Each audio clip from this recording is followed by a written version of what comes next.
है, जल्दी से उसको देखेंगे। कॉन्सेप्ट ये है कि फेवरेबल बेस इफेक्ट और डिस्टिंक्ट कूलिंग, इन दोनों को जब साथ में रखा गया तब ये चीज़ें इंस्ट्रूमेंटल हुई, लेकिन वर्ब को फिर भी वॉज ही क्यों लगाया गया? यहां पे वर्ब तो वर आनी चाहिए भाई। ये बेस इफेक्ट है साथ में अलोंग विद एक कूलिंग के, ये दोनों चीजें मिलकर के इंस्ट्रूमेंटल रही तो वर आना चाहिए ना, फिर भी वॉज क्यों लगाया गया? चलो समझा देते हैं आपको जल्दी से। इस कॉन्सेप्ट को बोलते हैं डमी प्रेपोजिशंस। ये एक ऐसी प्रेपोजिशंस अपने पास इंग्लिश में कई सारी जो कि आपको छलती हैं, आपको ना डिसीव करती हैं कंजंक्शन बन करके। मैं उनके नाम लिख रहा हूं पहले। Along with, with, in addition to, addition to, besides, besides, as well as, apart from, apart from. इनकी खासियत क्या है? ये देखने में लग रही है आपको कंजंक्शन, लेकिन ये काम करती हैं प्रेपोजिशन जैसा। इनके बाद में जो ऑब्जेक्ट आता है वो सब्जेक्ट का पार्ट नहीं होता है।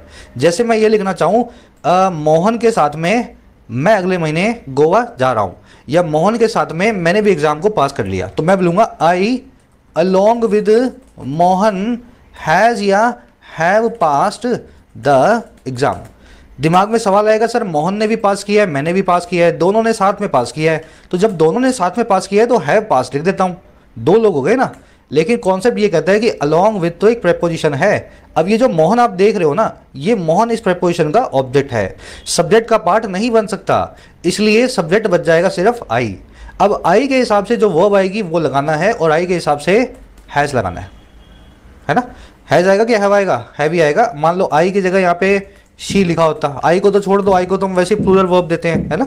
मान लीजिए शी या ही या कुछ और लिखा होता, सिंगुलर लिखा होता, तो शी के हिसाब से मुझे हैज़ लगाना पड़ता।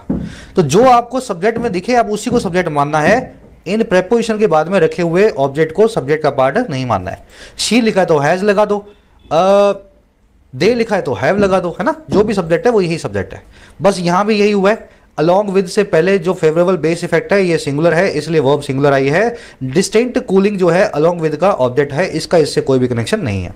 अब इन सब को ध्यान में रख लेना, आपको 5 ही लिख रहा हूं, along with, with, in addition to, besides, as well as और अपार्ट फ्रॉम। इन पे इस फॉर्मूला को अप्लाई करना है।